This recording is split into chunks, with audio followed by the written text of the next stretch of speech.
Mayon Volcano's activity shows no sign of slowing down. Meanwhile, evacuation centers in the province of Albay are filling up with affected residents.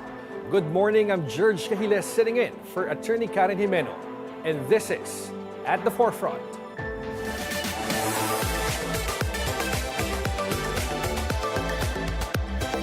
The Philippine Institute of Volcanology and Seismology says Mayon Volcano has shown an increase in seismic energy release, but it recorded no swelling or ground deformation around the volcano, which is still under Alert Level 3.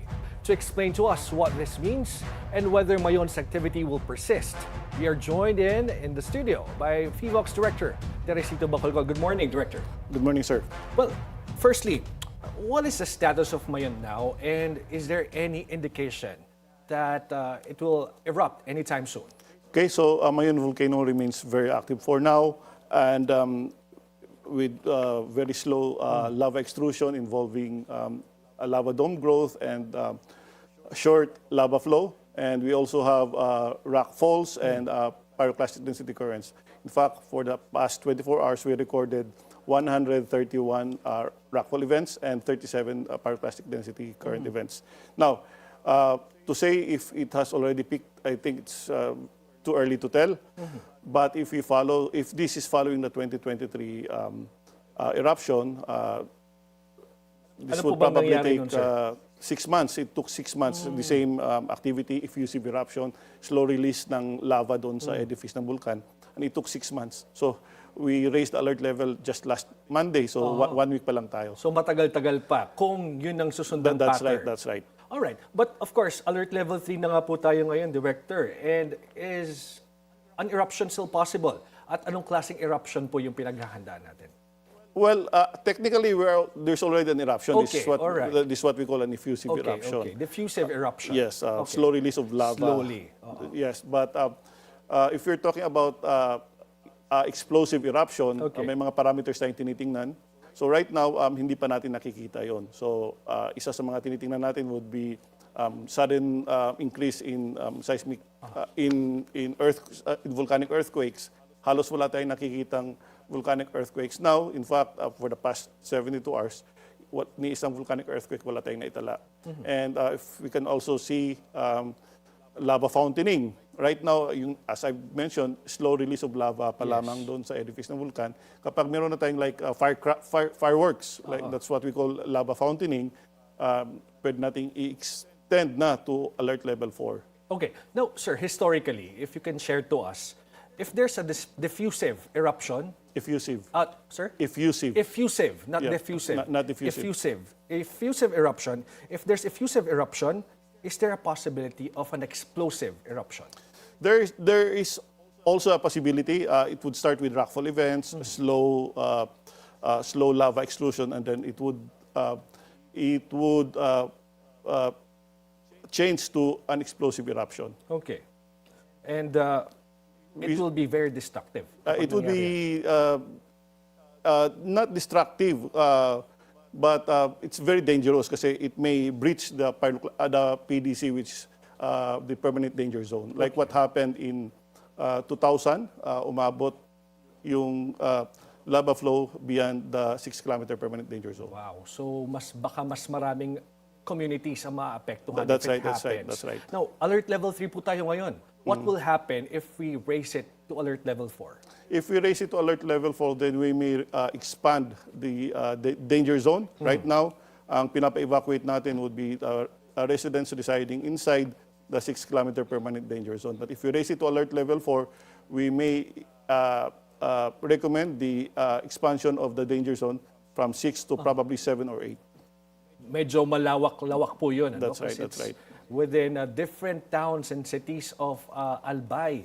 But ano naman po yung indicators na makikita natin just in case na ibababa naman yung alert level to 2? Okay, so kapag ibababa natin, then ang mga indicators na tinitingnan natin would be the decrease in the number of rockfall events, decrease in the PDC, decrease in decrease in sulfur dioxide. Ayan, yung mga tinitingnan natin. And so far, no signs of that? So far, wala pa tayong nakikita. All right. Pag-usapan natin, sir, since nabanggit nyo na yung permanent danger zone, we're in 6-kilometer right now because alert level 2. Level 3. Level 3, sorry. Alert level 3. So if in that case, sir, 6 kilometers po, ano? Ang kailangan nating dapat walang tao, walang residenteng pumapasok. Ideally speaking, ito bang 6 kilometer po, dapat may mga residente whether may alert level o wala? Even at alert level 0, dapat walang tao dyan. But kami naman sa PHIVOLCS, we recognize the realities on the ground. Yung mga tao dyan, may kabuhayan, may mga communities dyan, may mga barangays. And ang sinasabi natin na it would be cost-effective in the long run kung wala talagang tao dyan. Kasi when was the last time it erupted? 2023. That's just less than 3 years ago. And every time na i-evacuate natin yung mga tao residing inside the permanent danger zone, that would entail money and magastos yan on the part of the local government at saka sa national government. So it would be, again, cost-effective in the long run if we resettle them permanently outside the permanent danger zone. Nakakausap niyo po yung LGU regarding that? Yes po, yun po yung recommendation natin and alam naman ng mga LGUs yan. And, anong sinasabi nila sa PHIVOLCS? Ang sinasabi naman, yung pag-evacuate ng mga tao, it's within the purview of the LGUs. Okay. But I think they're also doing actions para ma-resettle yung mga tao permanently. In fact, in 2023, more than 10,000 people were evacuated. And right now, ang na-evacuate is around 3,000. So ibig sabihin, na-resettle na somewhere yung mga ibang residente nakatira inside the permanent danger zone. Kumbaga, ginagawa na ng paraan to slowly remove those people from the danger zone. In fact, nakusap po natin si Governor Rosa last week and he said that, he already talked to the mayors as well. Parang magkaroon ng political will and once and for all, help these people to be relocated somewhere else na nasa safe zone. Okay, and also sir, pag sinabi ba nating danger zone, ibig sabihin yung mga farming activities ba, dapat technically pinagbabawal yan or tourism activities, etc.? Yes, kasi dapat walang any activity inside the permanent danger zone. Kasi nga, even at alert level 0, pwedeng magkaroon ng sudden phreatic or phreatomagmatic eruption. And kapag may mga tao doon, that's what happened in 1993. 77 people died. Wow. Kasi ang sa Mayon kasi wala siyang seismic signal bago pumutok yan. 1993, wala rin tayong nakikita. Ngayon, ang precursor ng Mayon Volcano would be the number of rockfalls. In fact, as I mentioned, halos walang volcanic earthquakes na unlike other volcanoes na meron kang pagdami ng volcanic earthquakes prior to its eruption, yung Mayon hindi. Para siyang silent killer. That's right. So, kapag walang tao inside the permanent danger zone, kahit puputok siya suddenly without warning, walang casualty. Walang mga apektuhan. Unlike noong 1993 na 77 people died. Now sir, on Sunday, naka-record kayo ng increased seismic energy release in Mayon.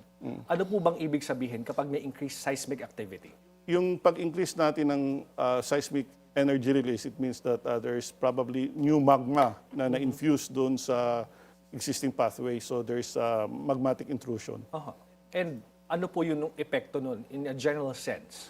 It means that this would support the ongoing activity ng Mayon Volcano if you see slow release of lava doon sa edifice ng vulkan. Kumbaga tinutulak din palabas That's right. magma to become a lava. That's right.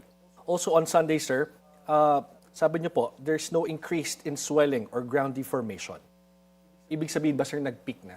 No, not necessarily. It's just that during that time period, wala tayong swelling or inflation na nakikita. But long term, nakikita natin yung inflation. In fact, this started July of 2024. Meron tayong inflation na nakita or yung pamamaga ng edifice ng vulkan. Okay, and pag ganun ba, sir, syempre, ang Mayon Volcano kasi kilala as a perfect cone. Nagbabago ba yung shape niya? Hindi naman. Yung Mayon Volcano is stratovolcano. So meaning that yung every now and then meron tayong yung pagputok ng combination of ash and mga bato. And kung meron mang yung masisira yung edifice ng vulkan, ma-replenish naman yan ng like what we're seeing now. effusive eruption. So, kakaroon ng matatapalan din naman yan. Natatapalan din That's siya right, that's eventually. Okay.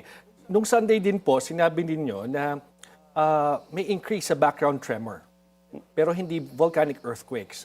May difference po ba yun? Yes, yung volcanic earthquakes are like sudden cracks. Kapag may magma na pumapasok, binabasag niyo yung mga bato, and we record this as volcanic earthquakes. Yung tremor naman, it only indicates na there is already magma flowing. Again, this supports the what we're seeing in Mayon, that there is already an effusive eruption. Alright, sige po. Now, sir, siyempre kapag ganitong panahon na active ang Mayon Volcano, naririnig natin na active din yung iba pang mga bulkan sa Pilipinas. Is there interconnection to this? But before you answer that, at the forefront, we'll be back after a short break.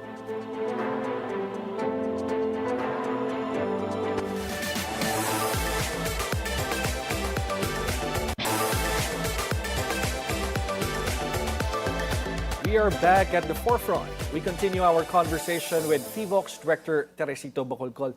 Director, Taal and Canlaon Volcano are also showing signs of activity. Are they connected with Mayon, or the fact that the Philippines is part of the so-called the Pacific Ring of Fire? Hindi sila connected.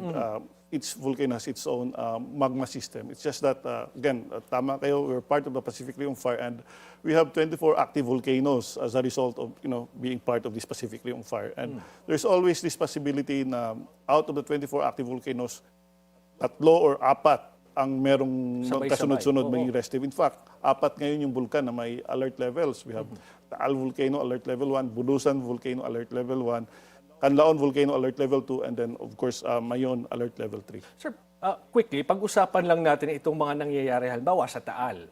Parang it's been a while na medyo active talaga siya. And parang walang signs na medyo kumakalma yung sitwasyon doon. Why is that? Well, again, yung Taal Volcano is on alert level 1, and every now and then meron tayong phreatic or even phreatomagmatic eruption. The last phreatomagmatic eruption that we had was last January 9. And in fact, this is not unusual for Taal Volcano after the 2020 eruption. Okay. So, meron pa rin siyang, again, may mainit ka pa na material doon sa caldera, and meron din tayong tubig. So, phreatomagmatic eruption and phreatic eruption, ang ingredient niyan, main ingredient ng dalawa would be water. So, if you have hot materials coming into contact with water, nagkakaroon ka ng phreatic or even phreatomagmatic eruption. Magtatagal pa po yan? Well, we're seeing kumukonti yung nakikita natin. For last year, we had 23 phreatic and phreatomagmatic eruptions. Previous to that, mas marami pa noong 2024. And pero habang tumatagal, eventually baka magwi-wane na naman yung mga numbers. Okay, how about Canlaon? Ganon din sir, medyo matagal din yung kanyang activity? Up to now, alert level 2 nga po ba? Yes, alert level 2 yung Canlaon Volcano. The last time, meron pa rin tayong ash emission activity every now and then. Like kahapon, 3 ash emission activity. Hindi naman masyadong mataas, na sa 100 meters lamang. But again, this ash emission activity is a recurring activity. Again, just like in Taal, yung phreatic and phreatomagmatic eruption, yung ash emission activity for Canlaon is a recurring activity. Again, consistent pa rin naman yan sa kanyang alert level 2 status. Okay. Now, ito pong mga bulkan na to, sir, nag-emit siya ng tinatawag yung sulfur dioxide. Ano ba itong sulfur dioxide and gaano siya kadelikado, sir, sa mga tao? This is very, again, very harmful kasi pwedeng maka-irritate to sa baga, maka-irritate sa mata, sa lalamunan. And if you have respiratory problems, for example, may hika ka, or if you have lung problems, pwedeng ma-aggravate dito sa kapag na-inhale mo yung sulfur dioxide. And sa balat ba, sir, pag may contact? That's right, that's right. Yung sulfur dioxide reacts with rain to produce acid rain. Acid rain. And nakaka-irritate din to sa balat. And pwedeng, even yung mga dahon, pwedeng masunog kapag madapuan ng acid rain. Naku, delikado nga yan, sir, lalo na medyo nag-uulan ngayon sa Bicol region. So, dapat mas extra careful ang mga tao. Yes. Anong dapat gawin? Ang ang positive side lang naman kapag maulan, madali ring ma-dissolve yung Okay. sulfur dioxide, Okay. madaling mawala. Pero kapag merong sulfuric smell, ang gagawin ng mga tao, then they should magsuot ng face mask N95 kung maaari. Kung walang N95, pwede naman yung cloth na binasa ng tubig. Then yun yung pang takip nila sa kanilang ilong at saka bibig. Ano pong nangyayari dyan sa sulfur dioxide kapag, let's say, nirelease na ng bulkan, di ba? Nagkukusa na lang po ba yung humalo sa hangin o eventually nawawala din naman siya? For Mayon Volcano, since mataas yung Mayon, pwedeng ma-disperse. It can be suspended doon sa hangin or pwede rin bumagsak. Depende rin yan sa direksyon ng hangin. Pwede bumaba doon sa mga communities. Lately, may mga, for the last few days, may mga sulfuric smell na naamoy yung mga tao doon. Pero hindi naman widespread. So nakatulong yung pag-ulan. Kasi again, as I've mentioned, madaling ma-dissipate yung sulfur dioxide sa ulan, sa tubig. Yung binabanggit niyo pong sulfuric smell, ito yung medyo amoy ng itlog. That's right, na bulok na itlog. Okay. Now, ito po, sa Mayon, nag-warn din kayo ng possible lahar incident, so lahar flow. Bakit po ganun? Kasi meron tayong loose materials, loose volcanic materials sa edifice ng vulkan. And in fact, kahit walang activity yung Mayon Volcano now, assuming na walang activity, meron tayong mga older deposits na nasa edifice ng vulkan. These are loose materials and pwedeng remobilize as lahars. So, delikado ito, especially sa mga tao nakatira along riverbanks. Kahit nakatira sila beyond the 6-kilometer permanent danger zone. But kung malapit sila sa ilog na nanggaling pa sa dalisdis ng vulkan, then pwedeng pagdaanan yan ng lahar. So, kailangan maging vigilant sila, especially kapag may torrential and continuous rainfall. Okay, sir, for the benefit of everyone, paano ho ba na-form itong lahar? Lahar is just basically a mixture of volcanic materials and water.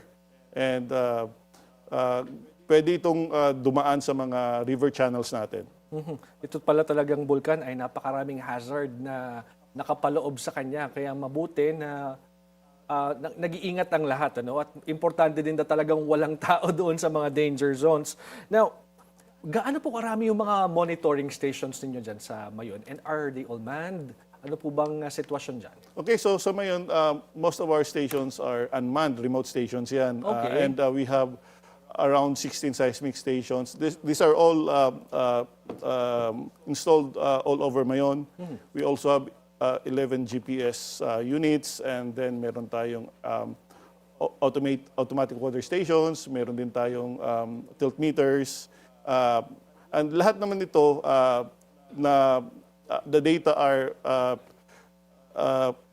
transferred in real time doon sa Mayon Volcano Observatory natin. So may tao doon, yun yung manned station natin. Yun ang manned station. And then at the same time, yung data rin na nanggaling doon are also transferred in near real time dito sa ating opisina sa Quezon City. So kaya mabilis kayo nakapagbigay ng update, sir. That's right, ano? for cross-checking. Pero ano ba yun, sir? Yung bang mga unmanned natin, sabi nyo nga, yung mga sensors, etc., madalas ba siyang masira? I'm just curious because kung ganitong mga activities ang minomonitor natin, I'm wondering kung mabilis siyang masira and how often do we change, replenish, or repair these items? Meron tayong regular maintenance. May grupo tayo sa main station, sa main office na nag-go around and then check. Makikita naman natin yan, for example, walang signal, walang data coming from the station. So alam kaagad natin kung anong station yung sira. Ang minsan lang, ninakaw or sinisira yung mga instrumento natin. Deliberately sinisira? Deliberately ninakaw yung battery. So yun yung palagi naming paalala sa mga tao na wag naman galawin, wag i-vandalize yung instrumento natin. Kasi we're using this to monitor the volcano. And hindi mura itong mga instrumento na to, sir. That's right. Imbis na nagagamit sa tama, gagamitin lang somewhere else. Now, there was an earthquake, sir, sa bahagi ng Davao Occidental in the past few days. May mga nagtatanong, sir, ito ba ay related din sa mga nangyayaring activity ng Mayon? Or is it really too far naman at hindi naman siya talaga interrelated sa isa't isa? Hindi yan interrelated. Again, iba yung process ng volcanic eruption, iba naman yung process ng earthquake generation. So we have, every day we record at least 30 earthquakes a day. And karamihan nito hindi masyadong malalakas. But of course, sometimes meron tayong malalakas na lindol like the 6.4. Pero malayo to sa Mayon Volcano and hindi ito makaka-apekto sa activity ng vulkan. And pwedeng yung isang earthquake can affect, can influence or can trigger a volcanic eruption. But that earthquake should be very strong and very close to the volcano. And dapat yung vulkan ripe na for an eruption. Meron ka ng enough magma supply. It's just that napaaga yung pagputok ng vulkan because Kaya of the niyang earthquake. i-trigger That's pag right, that's masyadong right. malapit. But of course, itong science education talaga, sir, napaka-importante ito sa mga Pilipino, no, para mas maunawaan natin yung kalagayan, lalo pat madalas tayong dinadalaw ng mga kalamidad like the volcanic eruption. Now, syempre sir, ito Mayon Volcano, as I mentioned earlier, it's a perfect cone. Maraming mga turista na gustong makita siya. And of course, mas interesado yung iba kapag may eruption na nangyayari. What can you say about that? Well, I won't blame them kasi maganda talaga tingnan sa gabi yung Mayon Volcano. But they have to make sure na they're doing this kuha sila ng pictures from a vantage point, hindi not inside the permanent danger zone. Sa Albay naman, marami kang lugar na pwedeng makita yung Mayon Volcano without venturing inside the permanent danger zone. Okay, ito po bang eruption or kung sakaling magkaroon ng explosive eruption itong Mayon Volcano, may possible impact po ba ito sa ating climate in general? Well, kung katulad nung nangyari sa Pinatubo when it erupted, nag-lower ng point something degree yung global temperature. So kasi may yung ash suspended doon sa stratosphere ay nag-block ng sunlight. Okay. But for Mayon Volcano naman, temporary kasi every now and then kasi hindi naman every now and then pumutok yung Mayon, so hindi yan makapag-accumulate ng maraming volcanic materials. Unlike Pinatubo na hindi siya nag-erupt for 600 years. So marami siyang volcanic materials. It spewed out volcanic materials in great volumes, unlike sa Mayon. Unlike sa Mayon. Alright. Siguro yung advice nyo na lang po siguro sa local government as well as sa mga tourists na dumadayo ngayon dyan sa bahagi ng Legazpi, ng Albay, just to see the activity of Mayon Volcano. Go ahead, Dirk. Okay, so as I've mentioned, for those tourists na gustong kumuha ng pictures sa Mayon Volcano, at especially at night, do it from a safe distance. Kasi nga, dapat yung safety natin yung una nating alalahanin. For the LGUs, again, yung recommendation natin na sana walang tao inside the permanent danger zone kasi it would be cost-effective in the long run na yung evacuate natin only those residents residing beyond the 6 kilometers when we raise it to alert level 4. Now, alert level 3 pa lang, may evacuation ang ginagawa natin kasi yung mga nakatira inside. So kung walang tao inside, then at alert level 3, wala tayong i-evacuate. Alright. More cost-effective, efficient ang walang tao within the danger zone. Maraming salamat po, Director Teresito Bacolcol of the PHIVOLCS.